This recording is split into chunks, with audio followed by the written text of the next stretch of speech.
Saviez-vous que j'ai déjà été le genre de fille qui se valorisait en faisant 1 million de choses en même temps, en étant continuellement occupée et en cumulant les heures supplémentaires?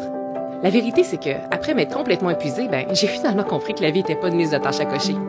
Je m'appelle Émilie Vien et je suis la fondatrice de La Planificatrice. Je suis une experte passionnée en planification, gestion du temps et saine productivité. Et mon rôle, c'est d'aider les gens qui ont un horaire ultra chargé à trouver du temps pour ce qui compte vraiment. 168, c'est le nombre d'heures exact qu'on a dans une semaine. Et mon but à travers ce podcast, c'est de vous montrer à les optimiser sans vous épuiser. Alors oui, on va parler de planification, d'organisation et d'efficacité, mais on va aussi aborder des thèmes super importants comme la procrastination, le stress et la fameuse charge mentale. Vous allez voir, vous avez pas mal plus de temps que vous le pensez. Laissez-moi juste vous montrer comment y arriver. Bienvenue sur le podcast 168 heures.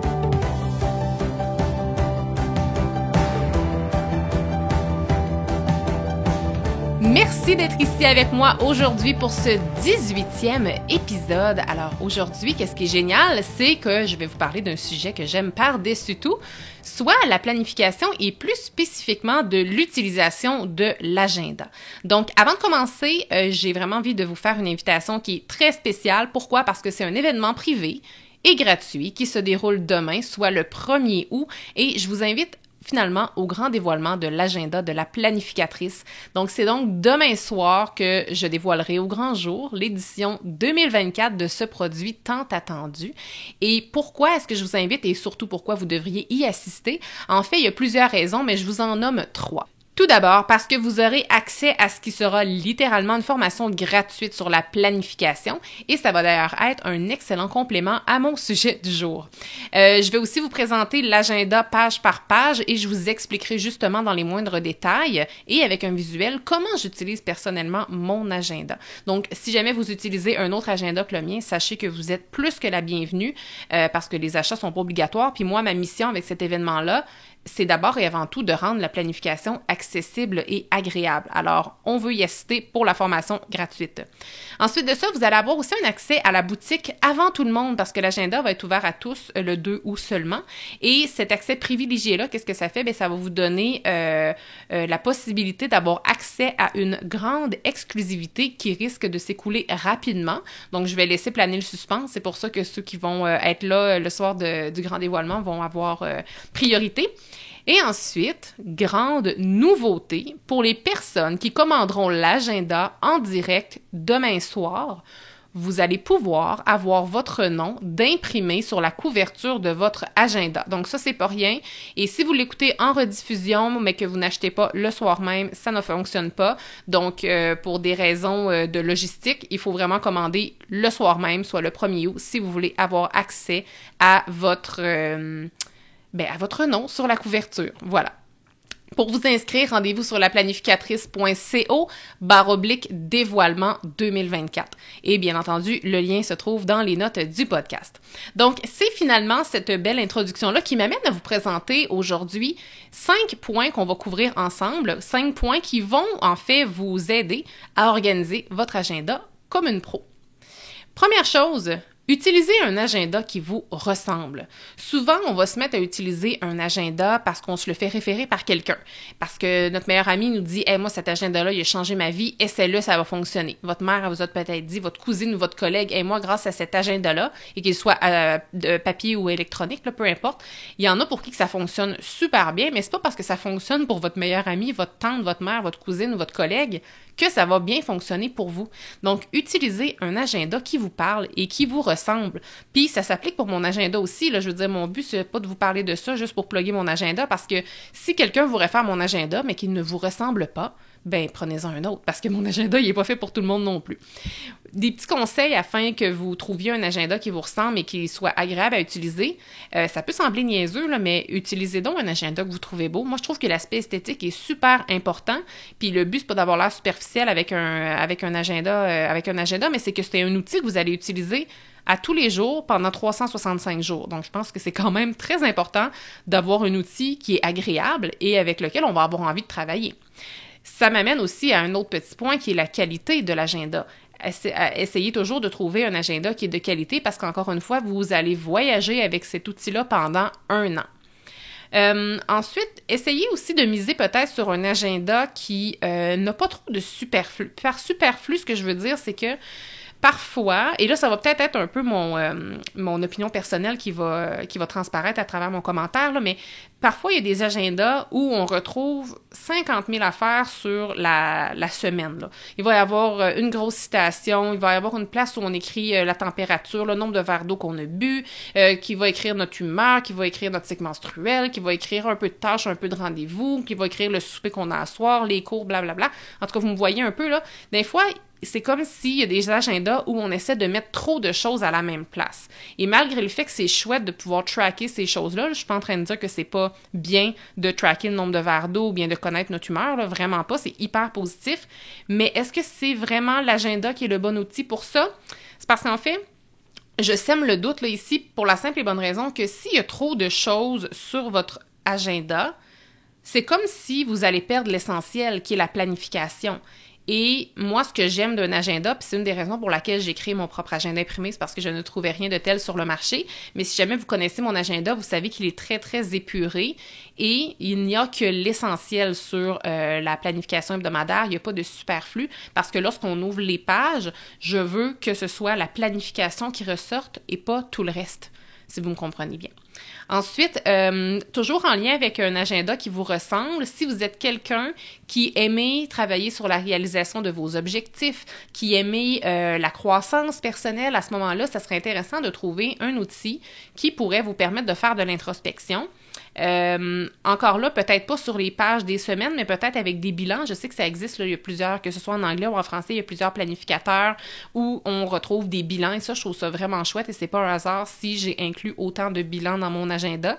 C'est la raison pour laquelle il y a à peu près 100 pages de plus que la majorité des agendas qu'on retrouve sur le marché. Mais si jamais vous voulez justement pas juste planifier pour planifier, mais planifier consciemment et avec intention, essayez de trouver un outil qui propose des activités d'introspection et des bilans.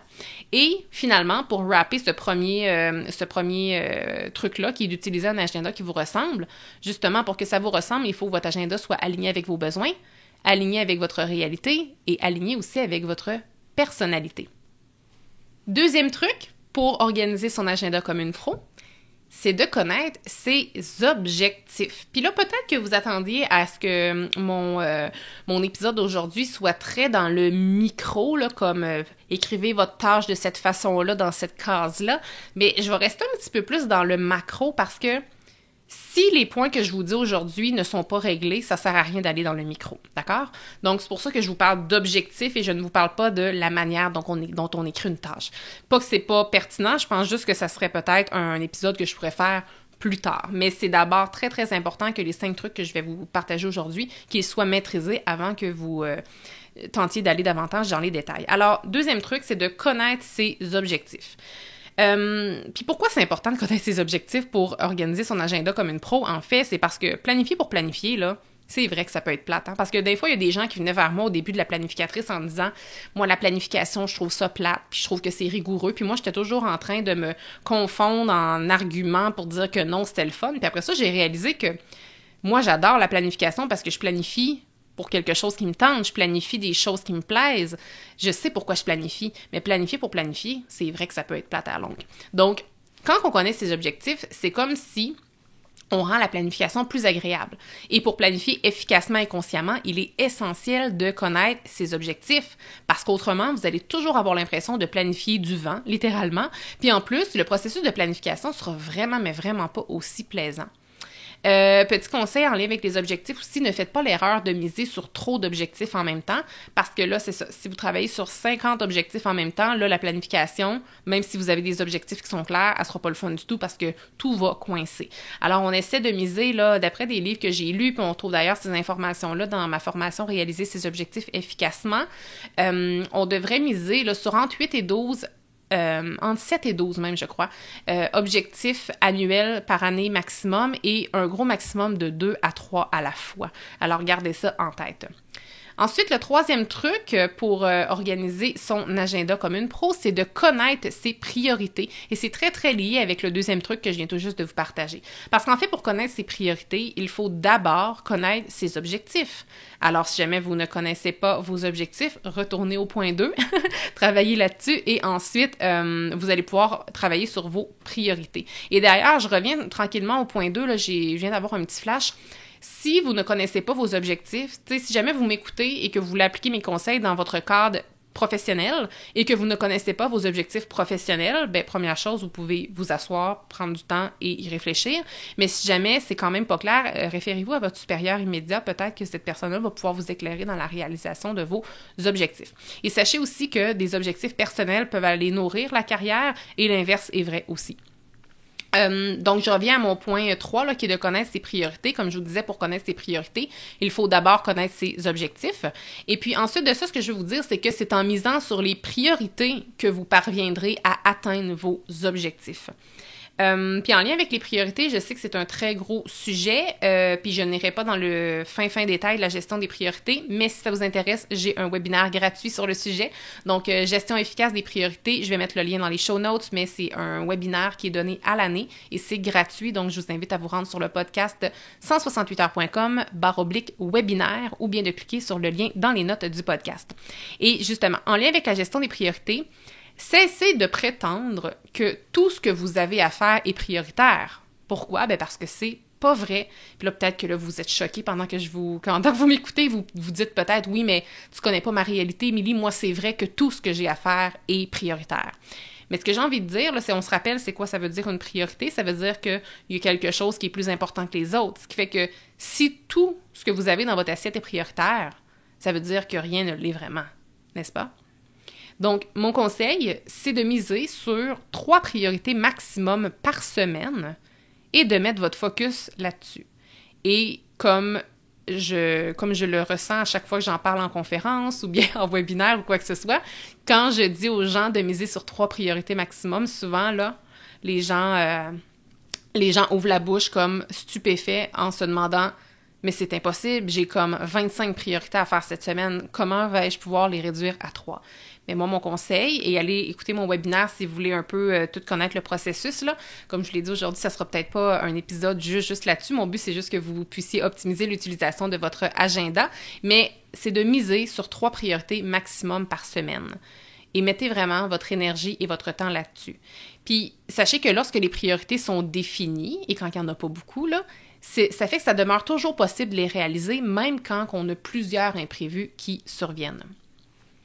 D'ailleurs, ça me fait penser, je parle d'imprévus, je me doute que c'est peut-être un défi pour vous. Le précédent épisode, je vais encore mettre le lien dans les show notes, mais l'épisode 17, j'aborde un peu plus en détail la gestion des imprévus et je vous suggère en fait quoi faire avec les fameux imprévus pour que vous puissiez vous bâtir un horaire réaliste.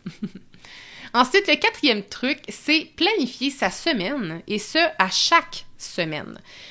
La planification, c'est un processus et c'est pas quelque chose que, une fois que c'est atteint, qu'on le coche. Même moi, qui me définis comme étant experte en planification, qui enseigne la planification, si je suis une semaine sans planifier, je vais payer comme tout le monde ma non-planification finalement. Je vais payer comme tout le monde. Moi aussi, je vais vivre les conséquences si je ne planifie pas, même si j'ai planifié les 50 autres semaines de l'année et même si je suis experte et même si j'enseigne ça à tout le monde. Mon conseil, c'est attendez pas d'avoir le temps pour planifier parce que ce temps-là va jamais se présenter à vous. Planifier, c'est quelque chose qui est important. Ce n'est jamais urgent. C'est à vous de le mettre à votre horaire et d'en faire une récurrence à chaque semaine. Et si vous avez de la difficulté à planifier et que vous ne savez pas c'est quoi le bon moment, mettez-le à votre horaire, mettez-vous une alarme s'il faut et prenez toujours le même moment dans la semaine pour que ça devienne un automatisme, que ça devienne une nouvelle saine habitude dans votre semaine que de planifier votre semaine. Et quand on planifie notre semaine, ça prend combien de temps? Ça prend 1 heure. Prévoyez 1 heure dans votre semaine pour planifier votre semaine. Et ça, c'est quelque chose que je répète des centaines de fois en conférence. 1 heure de planification, ça vous donne 10 heures dans votre semaine. Et comme je le dis toujours, la première fois que j'ai lu ça, je trouvais que c'était tellement exagéré, mais pour l'avoir expérimenté, 1 heure de planification, ça nous donne au minimum 10 heures. Et je dis bien, c'est le minimum. Souvent, ça en donne plus que ça. Puis en fait, ce qu'il faut comprendre, c'est que l'absence de planification, c'est comme si ça vous obligeait à être en mode réaction plutôt qu'être en mode proaction. Puis ça, on n'aime pas ça, être en mode réaction. C'est bien plus fun, c'est bien plus valorisant, on se sent beaucoup plus accompli quand on est en mode proaction. Mais sans la planification, c'est pas possible. Et puis, une absence de planification, qu'est-ce que ça fait aussi? C'est que ça vous oblige à être littéralement à la merci des imprévus et des urgences de tout le monde plutôt que de miser sur ce qui est réellement important pour vous et de miser sur vos objectifs et de miser sur qu'est-ce qui va vous faire avancer, tu sais. Et puis, un bienfait aussi de planifier, ça vous permet de prendre le recul nécessaire, justement afin de savoir qu'est-ce qui est réellement important pour vous. Voilà, donc planifier sa semaine à chaque semaine, c'est le 4e conseil que je vous donne pour organiser votre agenda comme une pro, parce qu'un agenda sans planification, ça sert à rien, ça sert absolument à rien. Et 5e truc, ne pas uniquement planifier les rendez-vous. Et si vous êtes familière avec mon contenu, c'est sans doute pas la première fois que vous m'entendez dire ça. Et si je le répète encore, sachez que c'est très, très, très volontaire. Et si aujourd'hui vous m'écoutez et que vous planifiez encore juste vos rendez-vous, ben c'est que vous avez peut-être encore besoin de me l'entendre vous le dire. Donc, souvent je demande aux gens, est-ce que tu planifies ta semaine? Puis ils vont dire, oui, la semaine prochaine, je sais exactement c'est quoi tous les rendez-vous que j'ai à faire. Puis quand je dis, OK, est-ce que tes tâches sont planifiées? Non, mais je sais quand même un peu ce que je veux faire, ou j'ai une idée dans ma tête, ou comme j'ai une longue to-do list et tout. Mais il faut planifier les tâches à notre horaire. Parce que, bon, je vais vous présenter un exemple, là. Moi, ce que je vous invite à faire, c'est de faire l'inventaire de votre semaine et de calculer la quantité de rendez-vous que vous avez. Et si, par exemple, vous avez 25% de rendez-vous dans votre semaine et que vous ne planifiez pas vos tâches, c'est comme si finalement, s'il y avait 75% de votre semaine qui n'était pas planifiée. Hein, vous comprenez?